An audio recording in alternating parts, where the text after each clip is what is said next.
यानी जनता अगर खुद कानून बनाने लगेगी तो हम ये नहीं कहेंगे कि हमारे देश में फिर तो भैया किसी चुनाव की आवश्यकता नहीं है। भाई अगर जनता ही कानून बनाएगी तो किसी चुनाव की आवश्यकता नहीं। अब जो चुनाव के बाद में क्या आपका संसद, संसद में जितने भी सांसद बनेंगे वही लॉ मेकिंग का काम करते हैं, तो फिर तो भैया हमको किसी संसद की भी आवश्यकता नहीं। बोलो भाई, किसी संसद की आवश्यकता है? और फिर तो आप ये कहेंगे अगर जनता ही कानून बना रही है तो हमको किसी कोर्ट की आवश्यकता है? यानी ना तो फिर हमको इलेक्शन की नीड है, ना तो फिर हमको पार्लियामेंट की नीड है, ना फिर हमको जज की नीड है। क्या जरूरत होगी? आप कहेंगे नहीं। क्या ऐसा कहीं पर है भैया कि जनता सीधे नियंत्रण करती हो? ये मतलब प्राचीन समय में बहुत होता था। आप कल्पना करिए, अगर हम ये चाहें कि हमारे देश की पूरी, आज हमारे देश में लगभग 2011 की जनगणना के अनुसार लगभग 121 करोड़ हैं, और अभी बात करें तो लगभग 135 140 करोड़ लोग हो गए होंगे, 135 मान लीजिए। अगर हम ये बोले कि जनता अपना निर्णय खुद लेगी तो कितना विरोधाभास हो जाएगा। कोई कुछ कहेगा, कोई कुछ कहेगा, कोई कुछ कहेगा, कोई कुछ कहेगा, कोई कुछ कहेगा। तो क्या संभव है? तो आप थोड़ा सा सोचेंगे तो आप ये पाएंगे ये तो भैया तभी संभव है जब आबादी बहुत कम हो।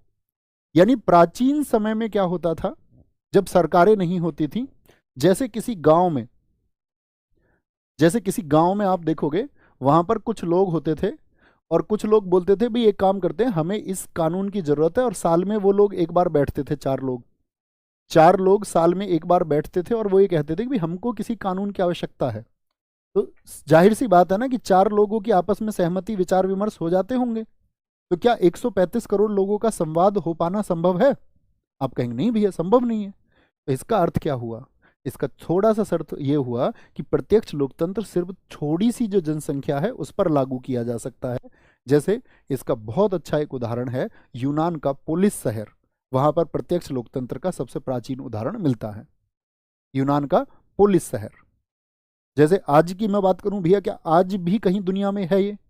तो आप देखोगे स्विट्जरलैंड में जो साथी आपका केंटन है, केंटन में कहते हैं अब तो खत्म हो गया, लेकिन आंशिक रूप से लागू है कहीं कहीं पर, जगह जगह वहां लोगों को स्वायत्ता दी गई है इस बात के लिए कि वो अपने लिए सीधा नियंत्रण देख सकते हैं। बात समझ में आई? तो क्या भारत में डायरेक्ट डेमोक्रेसी है? आप कहेंगे नहीं। तो लोकतंत्र का दूसरा प्रकार होता है अप्रत्यक्ष लोकतंत्र। क्या होता है? अप्रत्यक्ष लोकतंत्र।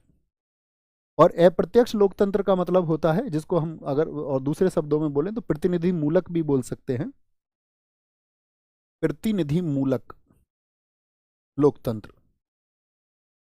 प्रतिनिधि मूलक इसका मतलब क्या हो गया? यानी एक तो हो गया ये इनडायरेक्ट,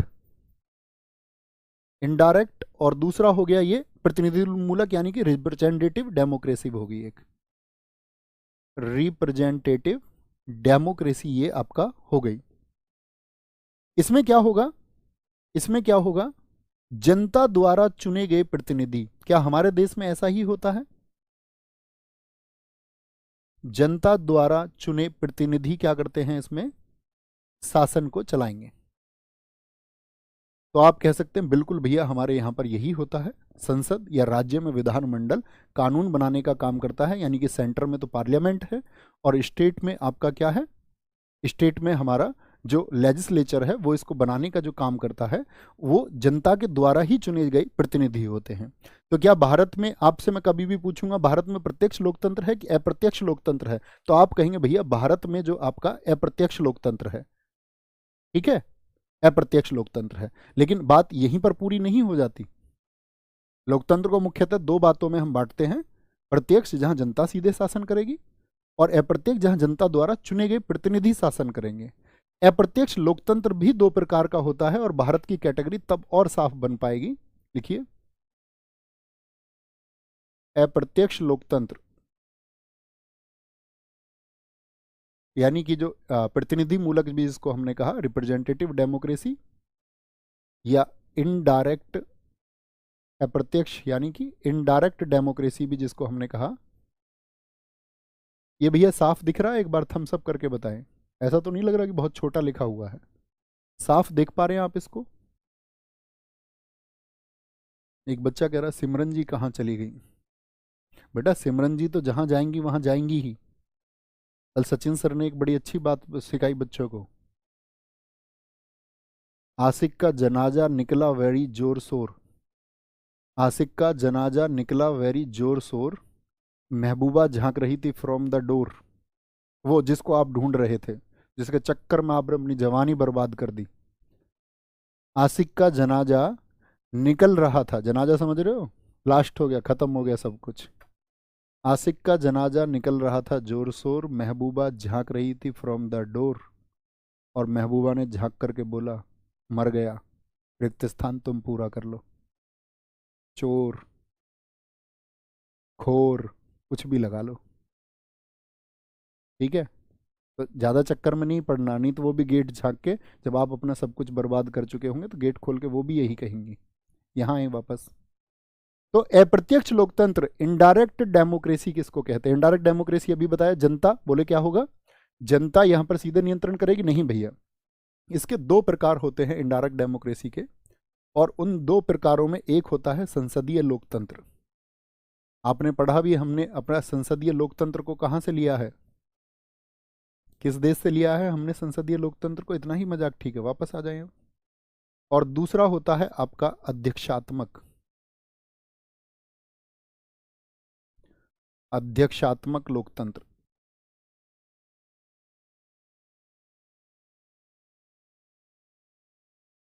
यानी हम यहां पर कहना चाहेंगे आपसे, संसदीय लोकतंत्र यानी कि पार्लियामेंट डेमोक्रेसी,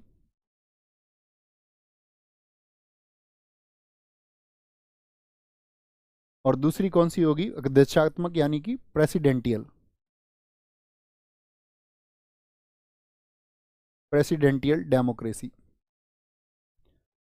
साथ ही मुझे बताइए, जब हम पढ़ रहे थे आपका सरकार के कितने अंग होते हैं, सरकार के कुल कितने अंग मैंने आपको बताए थे? तो आप कहेंगे भैया सरकार के आपने हमको 3 अंग बताए थे। 3 अंग आपके थे। एक तो विधायिका, जो कानून निर्माण का कार्य करती है, विधायिका। और विधायिका में कौन होता है आपका, केंद्र में जैसे संसद होती है, और केंद्र में, और राज्य स्तर पर क्या होती है यहाँ पर, बोलेंगे यहाँ पर केंद्र में संसद होगी और राज्य स्तर पर विधानमंडल होता है। याद है थोड़ा बहुत? नहीं है? जी भैया, आपने बताया था। दूसरा अंग मैंने बताया था सरकार का कार्यपालिका होता है। कार्यपालिका में केंद्र पर कौन बताया था मैंने आपको? कार्यपालिका में जैसे केंद्र पर भैया आपका राष्ट्रपति होते हैं, और राज्य स्तर पर कौन होते हैं आपका, राज्यपाल होते हैं, राज्यपाल। तीसरा मैंने आपको बताया था क्या, न्यायपालिका। जी भैया, बहुत अच्छे से ध्यान है, ध्यान है तो अभी जरूरत पड़ेगी, इसीलिए क्रम से सीखना जरूरी है, इसीलिए हम क्रम से सीख भी रहे हैं। देखो, संसदीय लोकतंत्र कहता है, पहली बात लिखें, कार्यपालिका के जो सदस्य होंगे वो विधायिका के सदस्य होंगे। कार्यपालिका के सदस्य सदस्य विधायिका के सदस्य होते हैं, विधायिका के सदस्य हो सकते हैं या होते हैं। जैसे कार्यपालिका में आपका राष्ट्रपति के अलावा पीएम भी होते हैं या नहीं? जी भैया, अब पीएम कौन है? जो कार्यपालिका में प्रधानमंत्री हैं, जो कार्यपालिका के वास्तविक प्रमुख है, और राष्ट्रपति का ये तो नॉमिनल हेड है, नाम मात्र की कार्यपालिका के प्रमुख हैं। तो जो पीएम है, जो वास्तविक हेड हैं, जो आपका वास्तविक कार्यकारी प्रमुख कौन है भारत में? प्रधानमंत्री। तो प्रधानमंत्री, मुझे बताइए, प्रधानमंत्री कार्यपालिका का हिस्सा है, तो क्या प्रधानमंत्री प्रधानमंत्री विधायिका के आपका सदस्य होंगे या नहीं होंगे? आप कहेंगे भैया ये तो जरूरी है, अगर नहीं है तो 6 महीने के अंदर बनना होगा, यही तो शर्त है।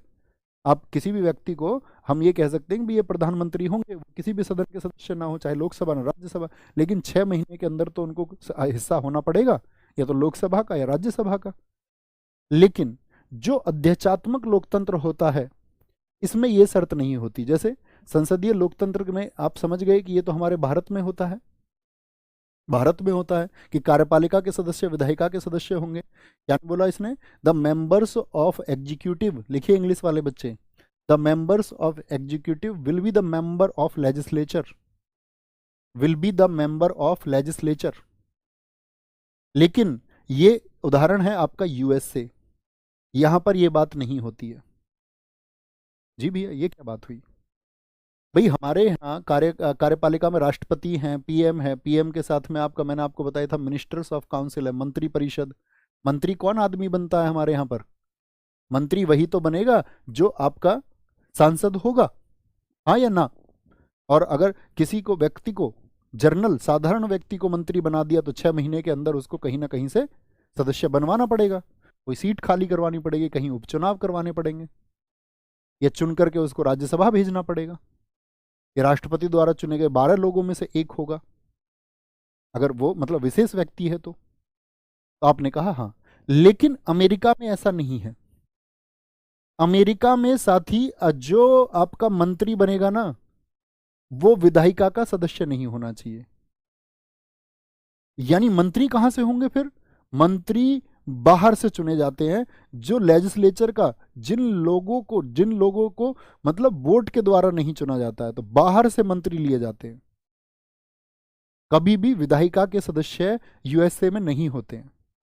तो जहां पर अध्यात्मक लोकतंत्र क्या है? जहां पर कार्यपालिका के सदस्य विधायिका के सदस्य नहीं होते हैं। ठीक है, आगे बात करेंगे। दूसरी बात समझे, दूसरा उदाहरण क्या है? यहां पर दोहरी कार्यपालिका होती है, ड्यूअल एग्जीक्यूटिव। कौन से दो स्तरों पर होती है बताएंगे?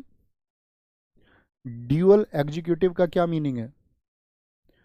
ड्यूअल एग्जीक्यूटिव का मीनिंग है, साथी समझे जरा, यानी केंद्र स्तर पर भी कार्यपालिका होगी और राज्य स्तर पर भी। कितने स्तर पर होती है हमारे यहाँ?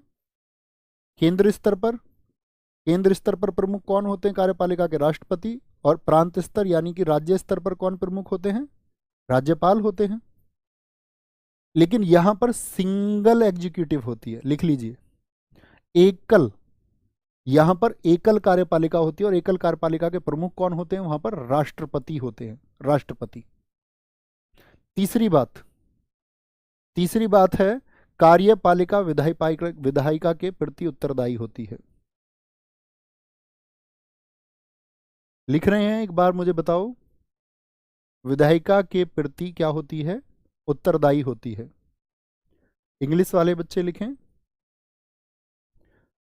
Executive is responsible to legislature. जैसे अगर हम बात करते हैं हमारे यहां पर जो एग्जीक्यूटिव है, मंत्री परिषद, मंत्री परिषद किसके प्रति उत्तरदायी होती है? तो आप आगे चल के जानेंगे इस बात को कि जो मंत्री परिषद है वो लोकसभा के प्रति उत्तरदायी होती है, निम्न सदन के प्रति उत्तरदायी होती है। लेकिन यहां पर ऐसा नहीं होता है। यहां पर तो क्या बोलेंगे, वास्तविक प्रमुख आपका प्रेसिडेंट होता है, प्रेसिडेंट। और प्रेसिडेंट जो है आपका लेजिस्लेचर, यानी कि जो बाहर के लोग हैं आपका, उनके प्रति उत्तरदायी नहीं होगा। बात समझ में आई? इतनी बात क्लियर है? तो मुझे बताओ, भारत में क्या आपका ये सारे फैक्टर मौजूद हैं या नहीं है? तो मैं कभी भी आपसे पूछूंगा भारत में किस प्रकार का, भी मैं दिखाऊंगा आपको, क्वेश्चन एसएससी ने ही पूछा है, भारत में किस प्रकार का, तो लिख लीजिए, इसका उदाहरण है इंडिया। उदाहरण कौन है इसका? भारत। तो भारत में किस प्रकार का लोकतंत्र है? तो आप सब लोगों का आंसर आएगा, भैया भारत में पहली बात तो हमने जाना प्रत्यक्ष और अप्रत्यक्ष को। प्रत्यक्ष में जनता सीधे शासन, अप्रत्यक्ष में जनता के द्वारा प्रतिनिधि। तो भारत में यही होता है। अप्रत्यक्ष में भी दो प्रकार के होते हैं, एक संसदात्मक यानी कि पार्लियामेंट्री होगा, जहां पर क्या होगा, विधायिका और कार्यपालिका में एक संबंध है, संबंध है, उसके सदस्य इसके सदस्य होंगे। बात समझ में आई? कोई दिक्कत? अभी आते हैं, अगली बात आती है, मुझे एक बात बताओ, अब मैं आपसे क्वेश्चन पूछूंगा। दो चीजें मैंने आपको समझाई हैं, भारत में लोकतंत्र है या नहीं है, सिर्फ छोटी सी बात। अब तो मुझे आप ये भी बता दोगे लोकतंत्र कैसा है। आप कहोगे भैया आपका यहाँ पर अप्रत्यक्ष और अप्रत्यक्ष में भी संसदीय लोकतंत्र है। तो भारत में लोकतंत्र यानी कि डेमोक्रेसी है या नहीं है? यस और नो? डेमोक्रेसी का मीनिंग समझ में आया? जी भैया। अब मैं आपसे पूछूं, भारत गणराज्य है या नहीं है, यानी कि भारत रिपब्लिक भी हुआ या नहीं हुआ? मैंने बताया था रिपब्लिक का मतलब है जो राष्ट्र का प्रमुख है वो चुना जाएगा, यानी इलेक्टेड होगा, नियत समय के लिए होगा। लेकिन यहां की तुलना अगर हम ब्रिटेन से करें, भाई भारत ने जो आपका संसदीय लोकतंत्र कहां से लिया है? ब्रिटेन से। तो आपको पता होना चाहिए ना, हमने पार्लियामेंट्री सिस्टम कहां से लिया है? भैया ब्रिटेन से लिया है। तो ब्रिटेन में मुझे बताओ, ब्रिटेन में लोकतंत्र है या नहीं है? आप कहेंगे बिल्कुल है भैया, ब्रिटेन में लोकतंत्र है, यहाँ पर पीएम होता है नहीं होता?